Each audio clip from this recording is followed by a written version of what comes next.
Pisa famille foli ani tanni o bɛ di aw bɛɛ lajɛlen ma aw fɛn fɛn bɛ k'a fɔ ni waati in na ni o kɛlen don k'a ka radio bouton ka munumunu ni k'a bila 98 a n'a nɔgɔnfɛ 8 na k'aw fo aw ka kanu na k'aw fo aw ka danaya la ka tila ka aw fo aw ka sugantili la ka ɲɛsin anw ma laseli anw b'a kɛ ka bɔ Banangabugu zone commerciale douane ale kɔfɛ ten coyi tɛnɛ tarata araba ni ka taa bila alamisa la nɛgɛ kanɲɛ 7 n'o dana gosira kunnafoliw olu bɛ di sabula kunnafoli ale ye fɛn ye fɛn min n'a b'i fa ka sɔrɔ i ma dɔ wɛrɛ bila i da maa kunnafolilen a ka fisa ni maa kunna sirilen kunnafoli dilen kɔfɛ ka sira di aw ma nɛgɛjuru sira hakilina min bɛ aw la faso joli la aw bɛ se k'o fɔ cogo min na ɲɛma Umar Mariko a kɛn bɛ ka baara in bɛɛ lajɛlen na kɔlɔsi nɛgɛ kɛrɛfɛ Ja Karija Danbele Arasa Turu Kɛmɛ Janginɛ Jara Burama Jalo Mas kuma bara Janginɛ ni sɔgɔma ka lamɛnbaa bɛɛ fo maa ma sɔgɔlen banna an bɛ a fɔ u ma k'u sigiyɔrɔ la k'u ni ɲɔgɔnma ka bɛɛ lajɛlen fo awɔ maa ma sɔgɔlen banna tabarikala an bɛ 20 janvier la o ye anw ka fête ye an bɛ foli ni tanuni k'a di an ka lakanabaa bɛɛ lajɛlen ma ka foli ni tanuni k'a di an ka wolomasiri tabaa bɛɛ lajɛlen ma officier sous-officier homme de rang soldats de première classe les militaires les paramilitaires k'a fɔ bɛɛ lajɛlen ma ko bonne fête de l'armée voilà il y a quoi? Jala jumɛn b'i bolo?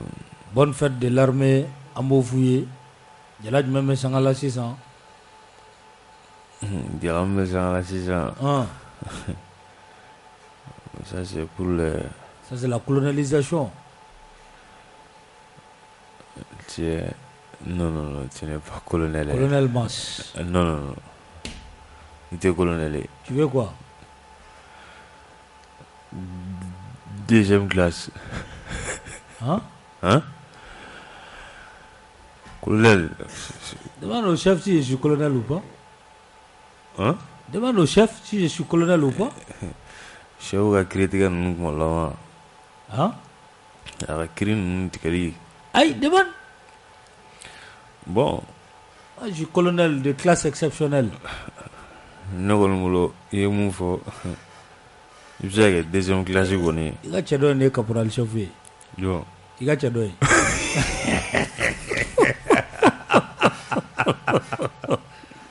Ale de ye caporal chef ye. I ma ka teliya la. N y'a ye. Voilà. Ne kɔni. Ayiwa. Mun. Ayi. N'ale ye caporal chef ye kɔni e ye deuxième classe ye. Yɔrɔ Bayisago ko kunun wula fɛ a ye n wele. Ko depuis sɔgɔma ale y'an bila fo o heure kelen. K'ale bɛ k'i bɛrɛmateri ɲini k'ale m'a sɔrɔ. Kana da Bayisa la. Là n y'a da n kɔrɔkɛ la maa wolo. A tulo b'a da o. Non. Ko depuis o heure fo sisan k'a bɛ ka ɲini k'a m'a sɔrɔ. N y'a da n kɔrɔkɛ la. Ko n'a y'a sɔrɔ min duloki bɛ bɛn k'i b'a sɔrɔ o pantalon bɛ pan. Ko Janginɛ ka jɛya n'a kɛra baara ye. Bayisa b'a dɔn ko ne ɲɔgɔnna cɛjanw bɛ armée la ye. Non, ne kɔrɔkɛ yɛrɛ bɛ unité mun na ne ɲɔgɔnna belebele jamiɲɔgɔn de bɛ. A ye min fɔ ne bɛ ka o de f'i ye. Ayi Bayisa ma nin ye. Voilà a ye min fɔ ne k'o de f'i ye. Non. Ne kɔrɔkɛ bɛ yɔrɔ min na ale b'a dɔn ko cɛw bɛ mun de bɛ ja kɛ walima u ka jan ne walima u ka bon ne. N'a ma ɲɛ an bɛ 20 janvier la. Jamana ɲɛmaa a ye discours ka a kɛ. Komi. O ye laadala ko ye. Janginɛ a ka discours kuma fanbaw. I b'a ye k'a fɔ a bolila fɛn minnu kan o de ye an ka wolomasiri tabaw. Janginɛ minnu bɛ yen ni u tora kɛlɛ in na duwawu don o kɛra olu ye. Janginɛ minnu joginnen don ka duwawu don olu fana ye walasa u bɛ kɛnɛya sɔrɔ. Janginɛ minnu taara janginɛ u kɔ ka tila ka duwawu ko o kɛ olu ye.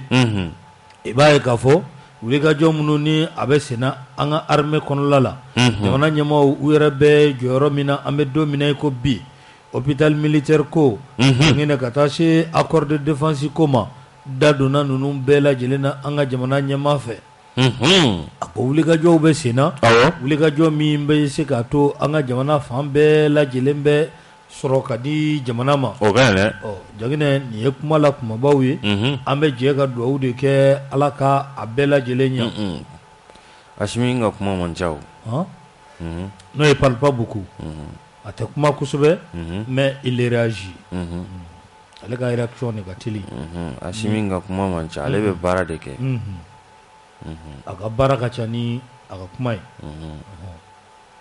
non ça tu as raison a ka baara ka ca ne m'a fɔ dɛ non a ka baara ka ca ni kuma ye ne m'a fɔ a ka baara tiɲɛ yɛrɛ yɛrɛ la o ka ca ni kuma ye sinon kangarida bɛ kɛ dɔw fana t'a la dɛ dɔw bɛ kangarida yɛrɛ de jumɛn an jamana ɲɛmaa dɔw sɔrɔ olu kun tɛ kangarida o kangarida ta tɛ bɔ sisi tɛmɛnɛ kangarida o kangarida kangarida o kangarida ke Jaginɛ n'a ma ɲɛ k'a fɔ ko an bɛ 20 janvier la a bɛ fɔ fɛn min ma ko prise d'arme an b'o kɛ Kati bi o kɛ prise d'arme i b'o dɔn repas de corps o tɛ kɛ repas de corps bɛ yen o fana bɛ yen repas de corps bɛ yen i bɛ k'a fɔ cogo min a tɛ fɔ ten sa tu dis repas de corps c'est pas repas c'est repas ne ma n ko repas dɛ Burama c'est le repas du corps n'o de fɔ voilà tɛgɛ ni jɛgɛ b'a la o y'an ka dumuni ye an ka dumuni yan yan jɛgɛ a ko zamɛ ka sogo kuruba bila a kan sogo belebeleba misi kama ayi kolo min bɛ bila a kan e yɛrɛ min b'i bolo fa fo kolo a ka ye Jaginɛ i b'a ye k'a fɔ 20 janvier okumu kɔnɔ jamana ɲɛmaa a ye maa caman ni ka dɔ fara o ka jala kan o ka ɲi dɛ Jaginɛ minnu ka wulikajɔ o barika bonyana a caman ye jala sɔrɔ i b'a ye k'a fɔ maa minnu bɛ yen ni a bɛ fɔ olu ma ko général de division dɔw kɛra o ye koyi général de division général de brigade Sidiki Samake n'ale bɛ armée de terre la ale kɛra Jaginɛ fɛn min ye général de division ye ka taa se général de brigade Umar Jara ma n'ale fana bɛ armée de terre la Jaginɛ ale fana ka jɛla o falenna maa minnu bɛ yen sa n'olu kɛra général de brigade ye o ye an ka ministre yɛrɛ ye koyi colonel major Daoud Ali Mohamedine ale kɛra général ye ale kɛra général de brigade ye cɛ Jaginɛ général modèle ka ca sa sabali ale kɛra brigade ye voilà général ye suguya joli général de brigade o de ye généraliya yɛrɛ jala fɔlɔ ye voilà général de division ka ɲi ne t'a tɔ f'i ye ça c'est le secret militaire n t'o bɛɛ f'i ye voilà ministre n'ale sécurité ministre ye ale kɛra général de division ye a kɛra général de brigade ye yafa ma colonel major Brahima Jabate ale min bɛ armée de l'air la ale fana kɛra général de brigade ye colonel major Mohamed Alpha Diaw Jaginɛ Mohamed Alpha Diaw Alpha Diaw Jaginɛ ni ale bɛ direction centrale des services de santé des armées Jaginɛ ale fana kɛra général de brigade colonel major Aruna Samake n'ale bɛ armée de terre la ale fana kɛra général de brigade colonel major Samu Menkɔrɔ Jakite de la direction générale de la gendarmerie nationale ale fana kɛra ye colonel major Mamadou Laurent Mariko de l'armée de terre ale fana kɛra général de brigade colonel major Ousmane Wele n'ale bɛ génie militaire la Jaginɛ ale fana kɛra général de brigade colonel major Félix Diallo n'a bɛ armée de terre la Jaginɛ ale fana kɛra général de brigade colonel major Buguri Jatigi Jara n'ale bɛ génie militaire la Jaginɛ ale fana kɛra ye colonel Jean Élisée i b'ale dɔn wa i t'a dɔn ne n'a ɲini i ka sɔrɔsiw dɔn ne tɛ sɔrɔsiw dɔn colonel Jean Élisée Daw ale min bɛ garde nationale la Jaginɛ ale fana kɛra ye voilà colonel El Halifa Kulibali Alifa Koulibaly n'ale bɛ transmission ani télécommunication na armée la yagine ale fana kɛra général de brigade ye Aliou Bouadjara n'a bɛ armée de l'air la ale fana kɛra ye colonel Badra Aliou Diop n'ale bɛ direction des matériels ani des hydrocarbures et des transports des armées ale bɛ taji ko kunna yagine ale fana kɛra ye colonel Moussa Toumani Kone n'ale bɛ gendarmerie nationale la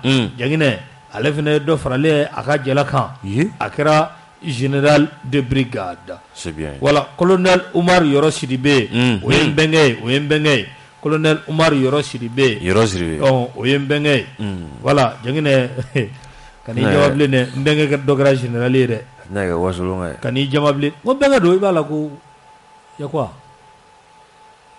n bɛnkɛ dɔ kɛra général ye dɛ fais attention jangine jane ayi marifa tigi mɔgɔ fɛn fɔ ma wa bɛnkɛ tulo b'a la bɛnkɛ fie colonel Oumar Yoro Sidibé n'a bɛ armée de l'air la k'a Sidibé un excellent pilote ni avait avion boli dɔ dɛ voilà bɛnkɛ comment kɛ voilà u ma fɛn di ma hein ne bɛ bɛnkɛ comment kɛ ne ye fɛn ɲini yan ne ye fɛn ɲini bɛnkɛw fɛ yan ne ye fɛn ɲini yan i ma fɛn ɲini non i ma fɛn ɲini Bintu i tulo b'a la yɔrɔ o bisini i yɛrɛ dɛ maaw fana bɛ yen i b'a ye colonel n'a bɛ sapeur pompier la n'o ye Mairie Diakité Diakine ninnu bɛɛ lajɛlen u bɛɛ jɛla sɔrɔ jalatigi a cayara fo ka taa fɔ a to ten a banna an b'a fɔ armée ye sa ko bonne fête de l'armée bi fɛn min ye jamana ɲɛmaa ye nɛgɛ kaɲɛ 9 a bɛ taa Kati place d'armes na n'a taara ye fleury bɛ k'a bolo a bɛ o bila n'a y'o bila monument kɛrɛfɛ Diakine o bɛ kɛ tasibila ye ni ka ɲɛsin an ka wolomasiri tabaa minnu sara kɛlɛ la olu ma n'o kɛra sa prise d'armes o bɛ sɔrɔ ka kɛ an ka kɛlɛcɛw u bɛ tɛmɛ a ɲɛkɔrɔ dɔɔni ya quoi non qui a SMS non je suis pas d'accord qui a SMS bonjour Umo Dora colonel plein aussi colonel plein ne ma fia Aïcha ne ma fia colonel plein voilà bonjour on son colonel plein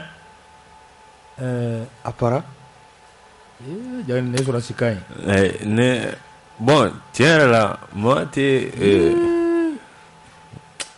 non ne sɔrɔ sika ye tu vas rien comprendre bon moi non tu vas rien comprendre ayi o tɛ colonel plein yɛrɛ Diakine i bɛ sika don o la han i bɛ sika don o la tiɲɛ yɛrɛ la mo i fili la an ye homme de terrain de koyi ayi mun ye homme de terrain yɔrɔ jumɛn na papier sanfɛ ne t'a faamu colonel e t'a dɔn i ka nin jala ninnu n'a tɔgɔ bɛ ka teliya tu n'es pas d'accord kunun a ko ko profu ayi tu n'es pas d'accord a ko ko colonel tu n'es pas d'accord ayi a ka ɲi ayi i yɛrɛ ma n'ala ye bugɔ fila min bɔ voilà un ordre donné est à exécuter sans murmure n'a bɔra ale yɔrɔ voilà ne tɛ kuma n'o ye sɔrɔsikanw de ye mais e tɛ nin si mɛn voilà c'est bien un ordre donné est un sujet d'exécution et non un sujet de discussion. O ye ko ten e m'a fɔ k'o ye sɔrɔsi cɛ Diakine i degi sɔrɔsikanw na e m'a fɔ k'o ye sɔrɔsikan ye wa komi ne tɛ sɔrɔsi ye n bɛ sɔrɔsikan un ordre est à exécuter sans murmure o ye sɔrɔsikan ye dajukɔrɔ kuma t'a la ne bɔra sanfɛ e ka t'i ka rédaction kɔnɔ e ka ordre dɔ di e ka t'i ka rédaction kɔnɔ e ka ordre dɔ di n'a bɛ miiri n'a tɛ miiri o ye sɔrɔsikan e yɛrɛ ko ko sɔrɔsikan ani journaliste kan olu tɛ kelen dɛ un journaliste est un soldat non ni nana ni sujet dɔ ye an b'o débat kɛ dɛ un journaliste c'est pas un soldat o sɔrɔsi ye nka ordre dɔw e k'olu di dɔrɔn i b'a ye a bɛ gɛlɛya dɛ nka sɔrɔsiw fɛ a tɛ gɛlɛya Il y a une grosse racine. Il y a une infraction. Aïe? Non, ça c'est refus d'obtempérer. Aïe, mais elle va me gagner. D'accord. Tu n'es pas d'accord avec ma désignation? Je suis d'accord, mais. Ou bien, vous dites, c'est ma graduation. Ok. Il y a deux salons, ok. O tanga si be gore ko kuluba no la do bi ga nyal sa ki ga sigara yu deja lo ga sigara non tanga si be gore ma ko suno kuluba no la non azana te to kana abi fama fo le parema ato kan fo voilà bon Namanya ka fo ko beti abetene amita nyefe l'armée monte en puissance ali dobe c'est ça ta koni ube kuna fondi la segu o kunya yira ka fo amina atoy amina ne kana be fo atoy amina jagane même vie wati dora fora ko l'armée monte en puissance akuma ni chin ku ngaji nga sisa na fora jagane tandure Bala. Alors, na frasisa que l'armée monte en puissance non au temps. Bala. Na jebe ga ci jugu kola. Na ba ga ci de. Jebe ga ci jugu kola. Je kuma ba. Na manya ka fo ko be o ci kola. O ko je abega ci jugu kola. O ibaye ka fo accord de défense. Ibado accord de défense benga se mi ni abe on ni France che jagine afami anga jamana nyema uye ya nyini ko ka seginke aka segikeli aka o ibaye akuma chale no ame domine iko bi France ka ufe fo kata fo atoti uyera ka kumala jagine ko ça se mettre les bateaux dans leur roue où est le roue dans leur bateau.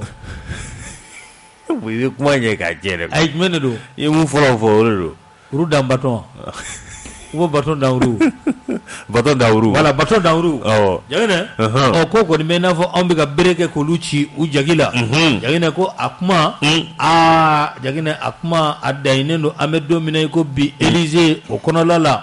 Akaja ali kedorse re konolala.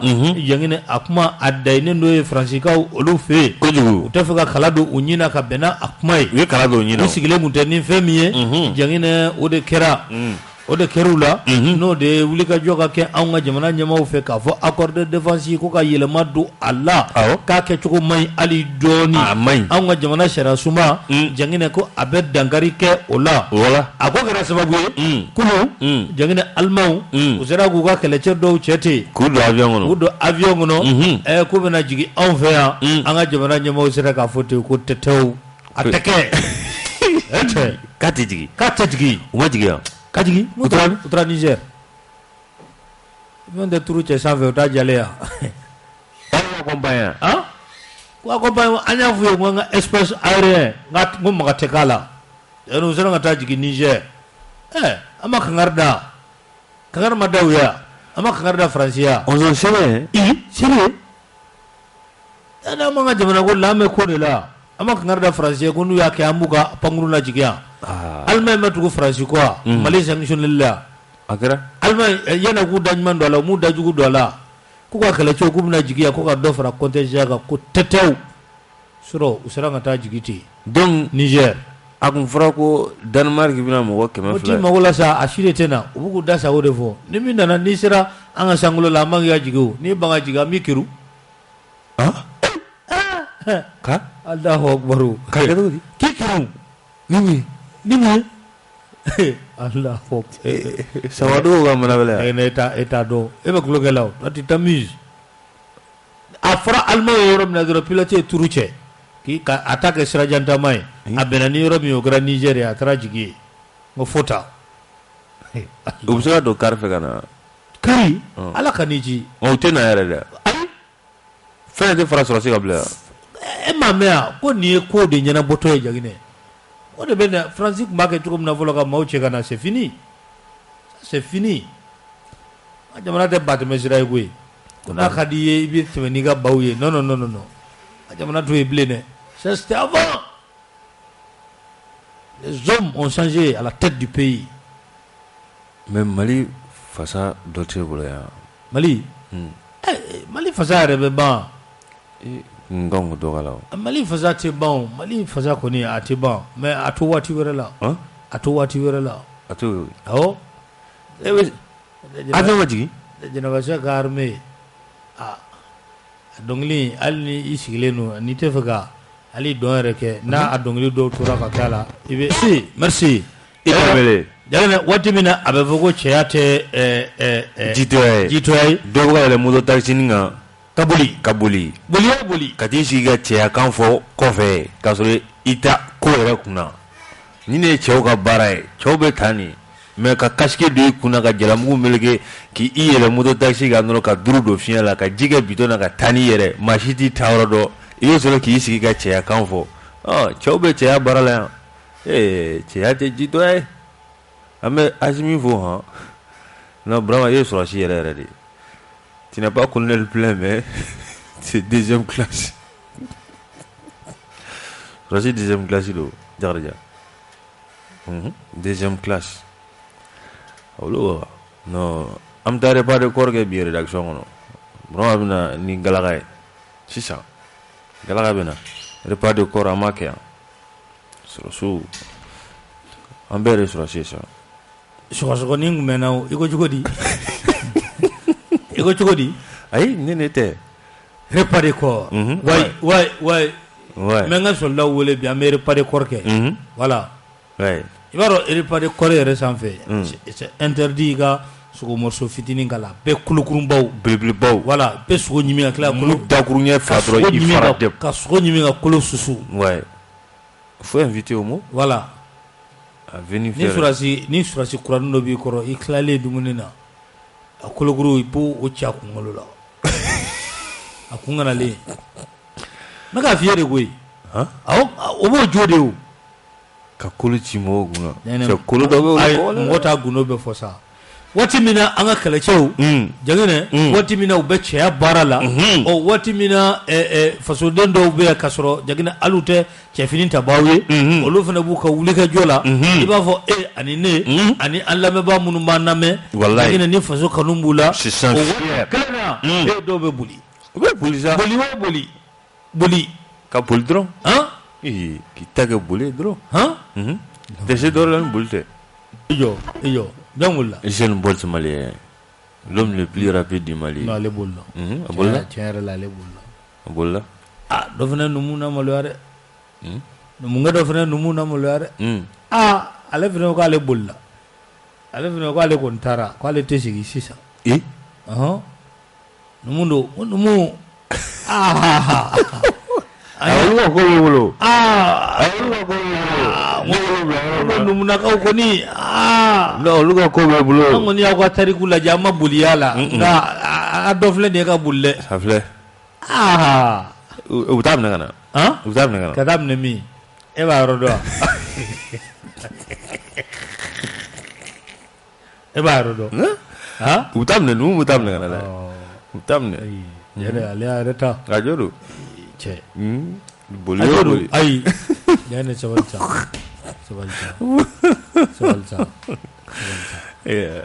Ya vraiment cɛ bolibaga cayalen don koyi dɔw bɛ yen u tun bɛ fugulan cɛ ɲumanin dɔ ye taara kɔsɔ o kɔni o tɛ kuma yɛrɛ fugulan cɛ ɲumanin bɛ k'a kun na a n'a ka forokɛ n'u mais minnu bɛ ka boli in jaabi boli o boli e ma fɛn kɛ e tɛ boli o ne ma fɛn kɛ n tɛ boli an tɛ taa an tɛ maa ji wa an ye Mali la yan o y'a ko n'i tɛ Mali dafiri an sigilen ɲɛna yan parce que taayɔrɔ t'an na. Kunasini dɔ fana y'a ka video kɛ ko tiɲɛ yɛrɛ la k'ale taara dɛ. Ka ji kɛ video na. Ne ko ka taa min n ko numu tɛ boli dɛ n ko tiɲɛ yɛrɛ la n ko jamu b'i la n k'i man ka boli dɛ. n'o karifa y'a kuma fɔ ka ban cɛya bɛ min. Ko boli ale bolila de Jaginɛ n y'a ɲininka n ko n k'i kana boli dɛ n k'i kana boli.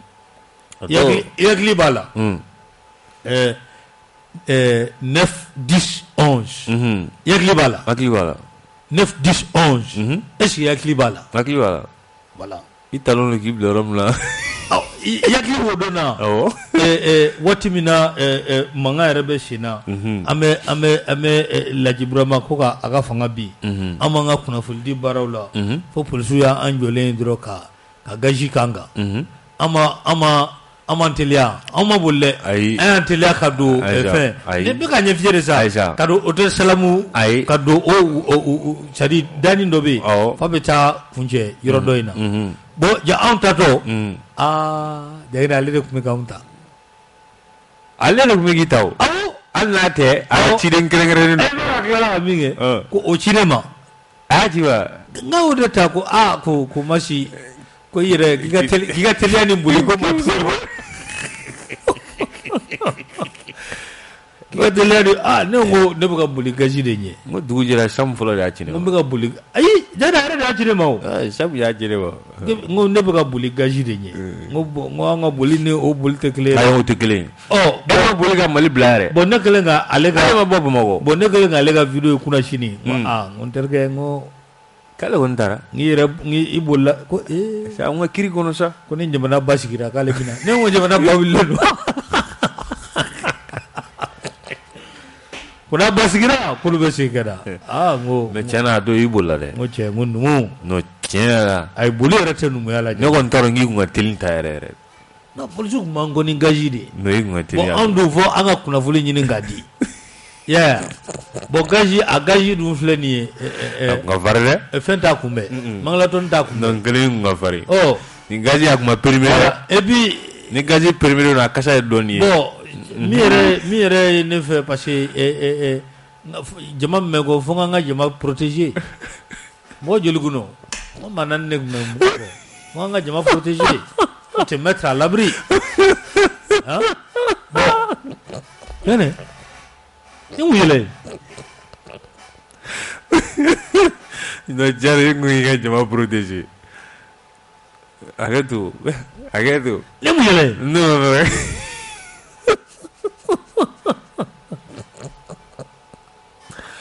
nga jama protéger ne bola ne est-ce que al ne bon tiga ay mais aga pona la de parce que mo tara na sera ga beret ngano na salamu wodi mono aga pona la de tiens la aga pona la ja ale de me yoro do la abiku uta ayata de ko o et bien imagine kayne ala te karashi adala numa ataka dama de ay imagine kay trop no ale segi yere no nickel awo ebi ngodo ne no bo comme ala ne no ayata potion bela awo ay ngodo ni mbojo apa je do ata ene yela ci godo nyame problème ndela bible voilà c'est bon non ngiga omo invité réparer corps là parce que aller di ga colonel Alhaji Klobana Alhaji on a invité voilà ni entrega batagi voilà ni entrega batagi bonjour grand match, tu n'as pas fui seulement, tu t'es mis à l'abri afin de mieux nous informer, tu es un frère militaire voilà. Non mais yana ni kala nenu ay jona ay ati kala nenu re ani ma fonga ma kare iga choroba l'excellent momaria iga merci jay baga to gondo ne ay no baga merci baga to gondo no baga to gondo yana dugu mi na be fama go jonjori ko blado jonjori yana nye bulado bamanchi la photo yere di abana ka bulado la jagine o de puissance ya ko won ngone pano be bubulu o ka fɛn ninnu charger fɛn kirikara ninnu fɛn kirikara appareil kirikara téléphone kirikara trop chic pas bɛ charger n'o de awo jagina bula donu la cɛ jagina wolo masir tabaw cɛw bɛ baara la bisa k'olu bɛna jaga minɛ mun nana k'u bɛna jaga minɛ jɔnjɔrikaw la jagina wolo masir tabaw y'u ye jagina u ye goni k'u kan pa tigɛ ma don a na la an bɛ nin ɲini jagina ni ye kisɛ tatɔ ye Allahu akbar ni ye kisɛ tatɔ ye jagina fa dɔw b'u sulu a banna Allahu akbar ka bula dɔw la a banna jagina bula donnen k'o la sa ko k'an yɛrɛ di i b'i yɛrɛ di de k'an yɛrɛ di a y'a kɛ to wa yɛrɛ ka ɲi dɛ an m'an yɛrɛ di cɛ jagina baara bɛ sen na ɲininkali busamisɛn bɛ gaw la a bɛ tɔ yɔrɔ fɔ a bɛ tɔ yɔrɔ fɔ a banna jagina u ka minɛnw olu sɔrɔla u ka minɛnw k'u kɛ ɲɔgɔn kan k'u larawuli jagina i b'a ye panow b'a la chargeur marifa ni marifa jugu ye sa jagina n'u taara bin dogo minnu kan yuyu ferla minnu kun bɛ minnu ka yugu minɛ jagina o bɛɛ de yer'u bolo o bɛɛ kabako tɛ yan cɛ ka kɛlɛ kɛ ni diinɛ tɔgɔ ka sɔrɔ yɛrɛ tɛ diinɛ ala ka surasi ninnu mɛ an kunna sa yarabi cɛ bula de bɛ ka don cogo min na bula bɛ ka don bamaci la u b'a dɔn ten de jɛ bɛ ka ci u kɔ la cogo min na jɛ bɛ ka ci u kɔ la jɛ kumaba cɛ ala k'a tɔ diya n tɛ misɛnmanin yɛrɛ ala k'a tɔ diya yarabi jamana ɲɛma jagina a y'a bila a ka Twitter sanfɛ k'a fɔ kunun fɛn min ye Antonio Guterres ni ale ye diɲɛ seleke naani tɔnba o ɲɛmaaba ye jagina k'u ye ɲɔgɔn sɔrɔ telefɔni na u mɛnna jagina telefɔni na kuma a kɛra jamana a bɛ se ka basigi cogo min na jagina u mɛnna kuma la i b'a ye k'a fɔ jamana ɲɛma ko a ye a yira jagina Antonio Guterres la n'o ye diɲɛ seleke naani tɔnba o ɲɛmaa ye jagina ko a ka diɲɛma bila cogoya min na u bɛ se ka Mali dɛmɛ gɛlɛya min bɛ an kan jagina ka accompagner fo ka taa ka vote ɲuman kɛ jagina ka transition ka accompagner fo ka taa se a dan na o de fɔr'u ye voilà dɔwɛrɛ ma ɲini u fɛ n'o tɛ o kelen bɛɛ de ɲinina u fɛ a banna jagina fɛn min ye Antonio Guterres a ko k'a ye jamana ɲɛmaa ka kuma mɛn wulikajɔ min ni o kan ka kɛ jagina ko o baara o na sigi sen kan ni ka o kɛ joona cogoya min na jamana kɔnɔdenw olu bɛ se ka lafiya kuma tɛ o de don voilà dɔw ka ji bɛ bɔ Sénégal ka na ni avion tɛ na i tɛ min minna b'i fa yan a tan don a banna ou bɛ ko dɔw tɛ Mali ji yɛrɛ i bɛ ji san yan dɔw tɛ Mali ji min dɔw tɛ Mali yɛrɛ ji min tɛ ji min yan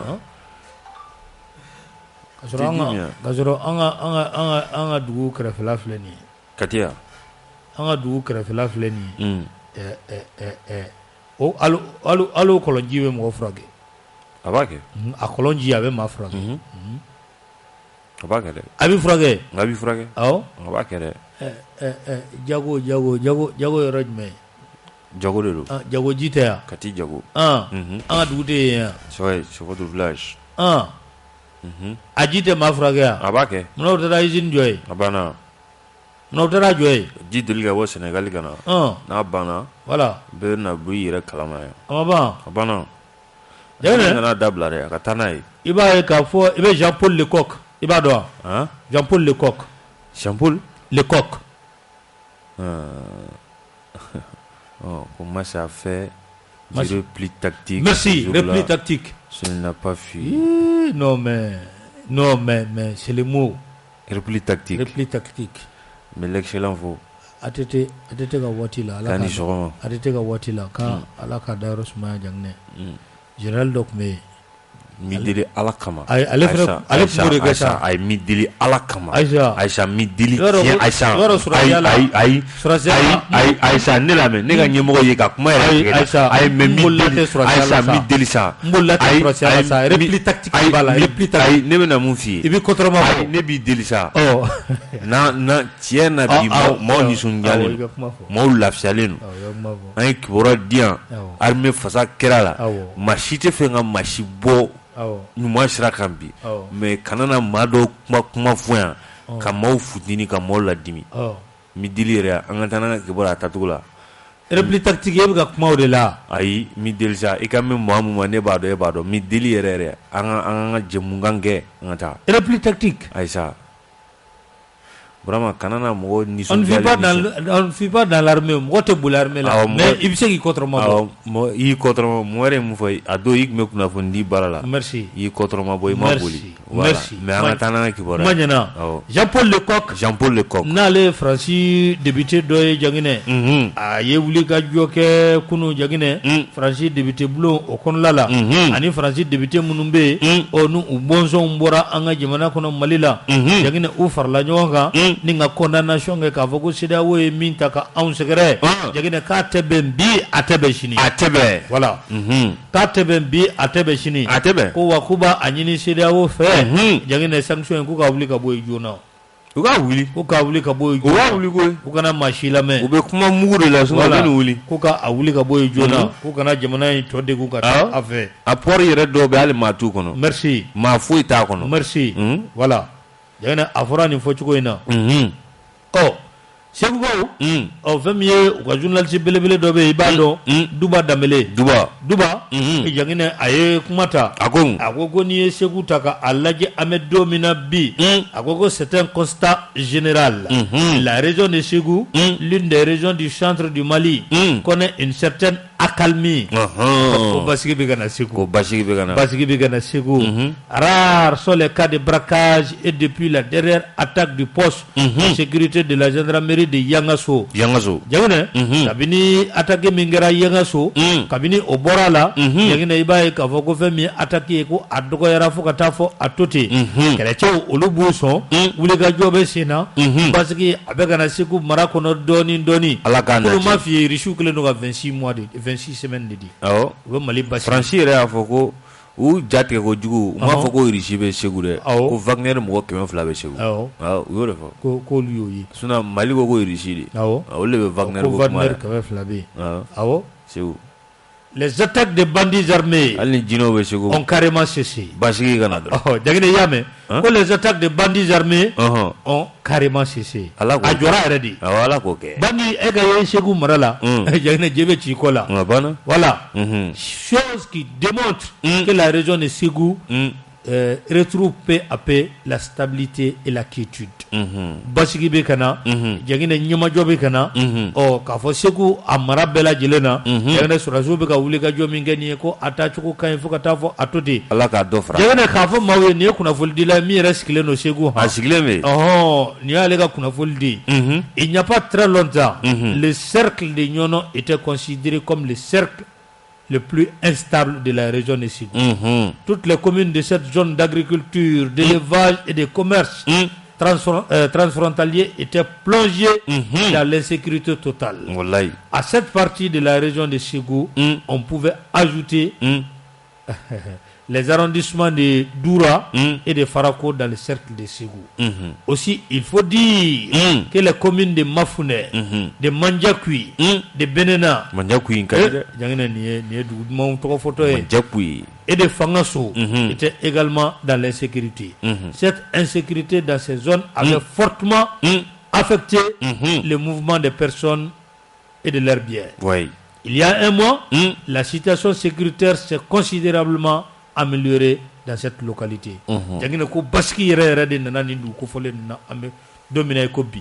Des villages occupés ont été libérés.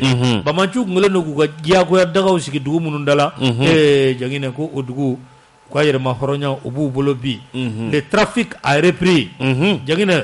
Fere obesena ma kunglete ka fere nu ka tamaw jowa yagina ko ni tama bela jile mawyo o bela jile damne sisa sabula bara atachuko kay fukata fo atote anga woloma siri tabaw fe dans la nuit sur les grands axes yagina ali choufe ibe tama sirabaw quoi sosoti ki kumata limoko ale mangani ngake iklokro atesigi ila yagina Chakaisa Cheseka disa ante nega juru di mauma nega juru adi 20 18 65 angata ordi ni me dago sholado allo ante allo ante somo bedi catalan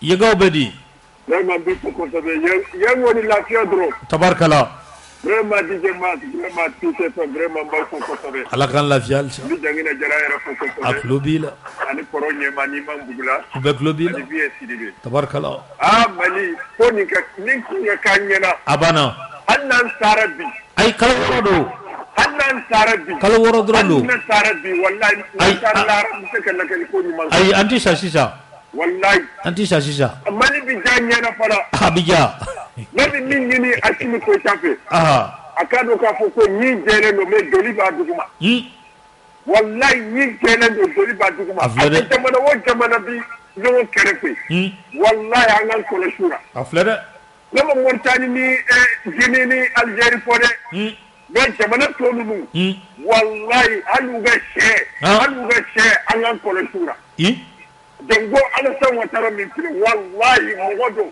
mika la Afrique mi gara sita wallahi mo won mo den min do wallahi malika ko la cara tabarkala malika ko la cara afamuna mayga andifu bonjour ayo anga maréchal ta ça c'est le maréchal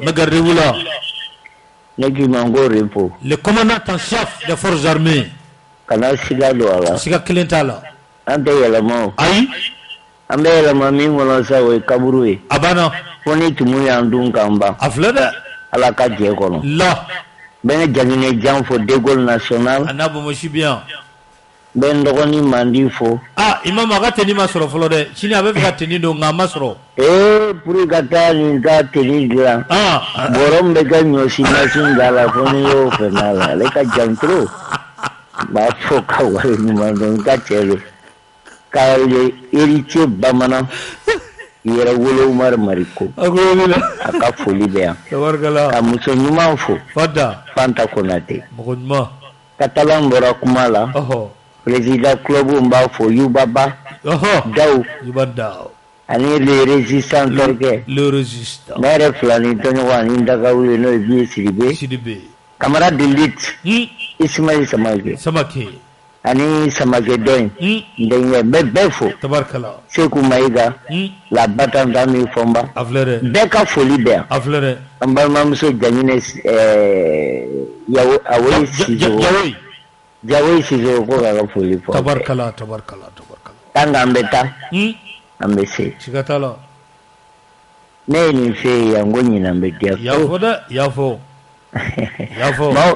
ni gondalo mama tambla boke abajo kuna refika bo chaima bonasa ne kalo ira maula uye lolori me kalo nana aflada sisa minu tuma ko prevu tewa prevu ko banao francité sedaola ante mino rokao ikamo ko tala sanction kera ro mi francisco ko no suteno sedao atra ku ka air france sisma kakanana uteni demse nunu ndongui prevu ko ni banao asime sa minge norwa kelela beba kalama plus de 18 ans akira ma tisi ka fen fo nunu yiwu anga do di jabira abana afo awoye kaka do jabira de tabarkala sisa zoni kalabanti uni popa kamea ambia de tire fana be ni nyami ngwe be jamana buruja Allahu akbar abi dua kata kasobombala komunikati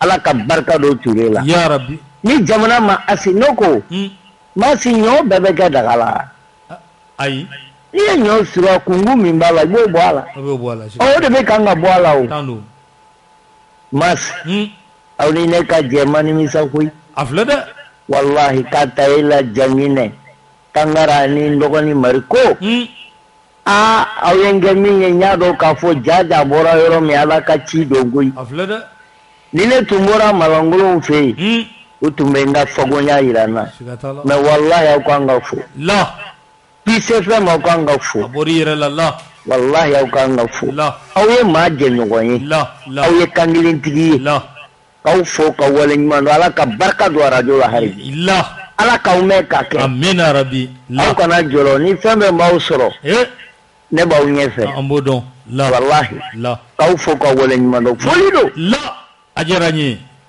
jare chini voilà chini te adresse à la nation quoi tu dis Benbe voilà bon il faut te mettre en tenue militaire tenue de combat l'infanti boule ba wo fente amedo ini ngadima mumi boule no diani aïe tiens un homme de rapporter la tenue d'un officier supérieur. Qui est officier supérieur? Mais tu parles avec qui là? Hein? Ada. Tiens, kana kede. Omar ya dima. Aïe, kana kede. Ya, nete kuma. Voilà. Dirima. Colonel Mas. Chini. Chini 14h théa. 14h pile. Voilà, chini 14h pile. Anglais no wole bla jawama. Oh, ibaro boli be Sibri. Boli te Zibriya. Voilà, adresse à la nation be chini. Ben ani Kouati. Voilà. Begi bla tinina. Kouati yere yana tinno babulo. Ibaro tini léopard de babulo. Ha? Ibe léopard do. Ayi. Yana tokati munu kati sa. Nte surasi sa. Ordi ni mamme dala lado. Tokati munu kati. Non.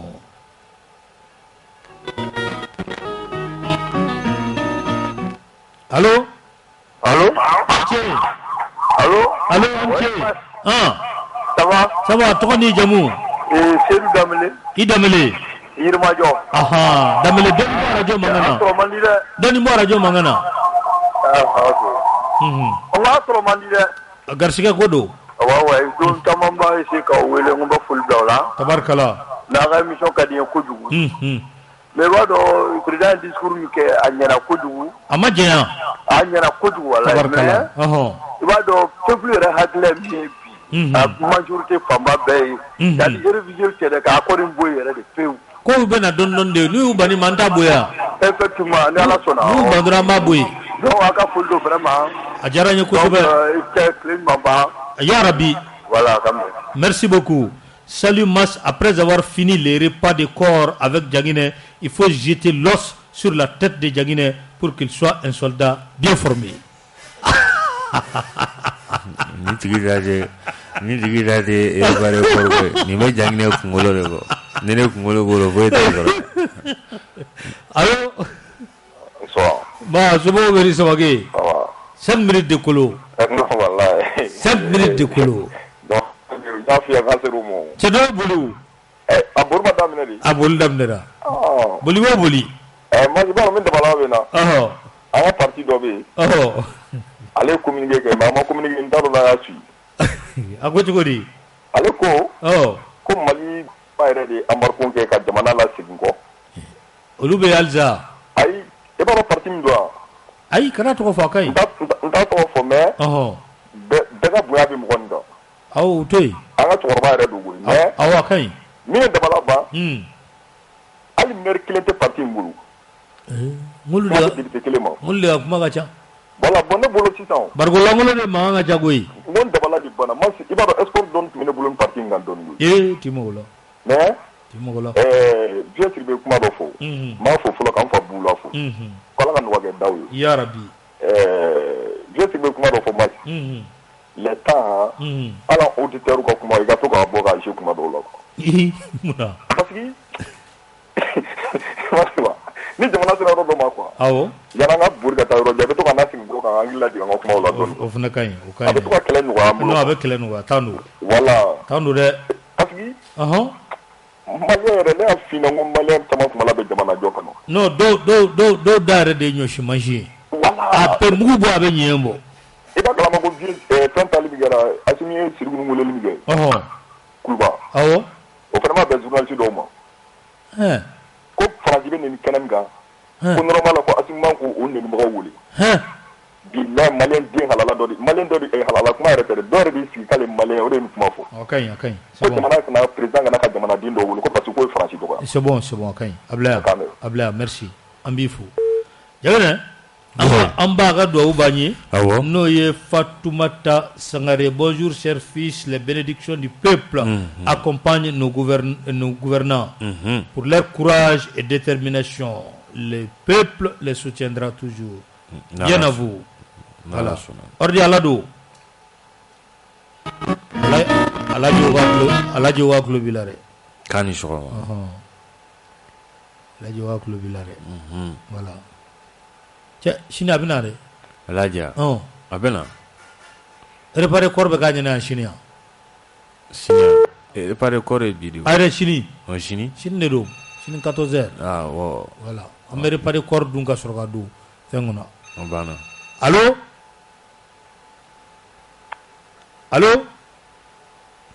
Allez, la bema sabati. Yare nagla la réparer corps dunna de amme sorga. Donc à débamne quoi. Voilà. Ouais. Bon, et kumulo ganalen flèche comme nata. Kologru. Ay fin ni ya soro ni kume ganale. Ye l'os de Morlam yo kala. Hein? L'os de Morlam. Ay. Ene mo kala. Ay. parce que ne ɲɛ natɔ la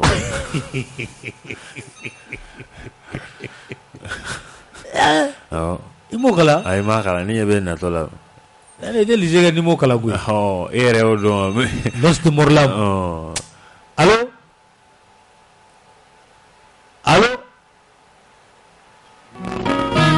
wari bɛ ka nɛgɛjuru la dɛ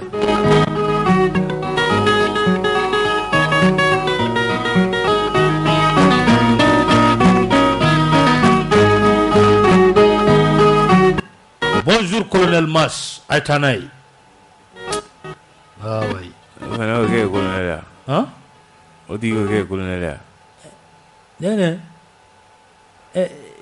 Il y a mo so. Ai, ne mo mo so so. Ele ne gaya. Ai ne mi gaya. Mo ri gaya. Allô? Allô?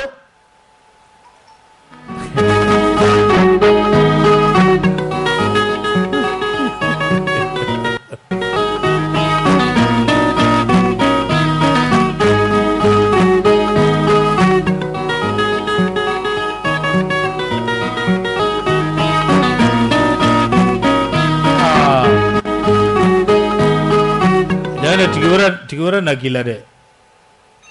Hein? Jona. Mas burwa tiem fatigué mon jangne. Salam alaikum salam. Subo gedi. Ma subo gedi. Alhamdulillah basoko. Tokoni jamu. Entraînement fier darabu. Kuma bibulu.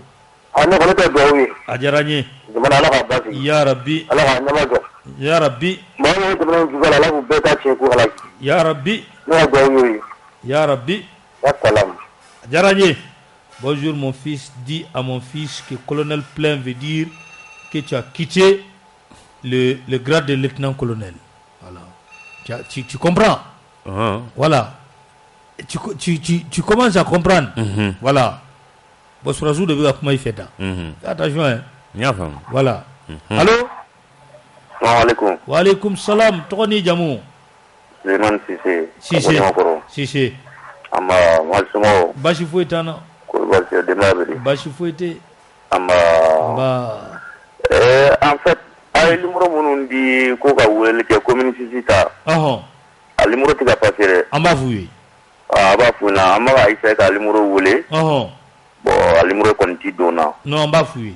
Voilà, en fait ni ngal ma do be mulo. Ngali fo mais parce que gazi ko taka. Gazia. Awo. Ne tara ngome gazi sa nyama ko yoro do la. Ka essence ke. Ko gazi barakle ko wa kele ani ke me sheki essence la. Bon ne ma se ka woro fo me yaro o fana be woleli na wa ou bien woro do. Abala gazi bala. Abala. Sino gazi barakle wa kele ni ke me sheki ka essence ke. Kana tolere de abala gazi bala. O kuma man non ne. Bingando. Bon vraiment na ma ko la jadone aba fo munum dalno barenga o ka to amese ku so to mna abana o be ko ndo ya doni ni ala sonama ya famu anya famu ala ka jamana baski sisi faso de jugu munum be ala ko malo ya Rabbi ala ka nga jamana kan tay amin ala ko ke kiran kirato bunya ko so amin assalamu alaikum warahmatullahi wa salam ambifu. Bonjour colonel Plein, vraiment on est fier de ta nomination. Et il faut changer à Djagine pour sa nomination. Ok, merci, bonne journée. Ouais, non, je vais changer à lui. Parce que Abebe Kolo il ne boulot. Il Kolo il tira qu'on après les repas du corps à Bana. Nazara ka supporter Nanyeji Mabo. Abebo de boulot. Jandeka colonel Leo. Hein? Ndeka. Yena to Kolo do kwa chi kuna c'est bon boy. Ni Kolo tena jingu. Hein? Bonjour Mas Kanaduma Marfachi Jangnela. Jangnela ubi ko bire. Ah bana. Hein? Ni tikita juga. Tu as fait quoi? Ande bidabla. Anabla. Amel la me babe fou. 14h pile amel nyon soroya. Oh, Chini. Chini, oye le grand débat. Chini ngoni ka kɛ ni bɔli min ni o bɛna kɛ samedi don sini an ye wele bila Kuyate ma ka tila ka wele bila Ben ma an bɛna a kɛ jama la ka kɛ le grand débat ka wele bila jama ma jama k'i isi k'a lajɛ fitirida in na an ka jamana bɛ jouer Mayan gagne Ala k'an gagner Maman gagne Ala k'an gagner Ala ka tile yɛrɛ d'a ma ya rabbi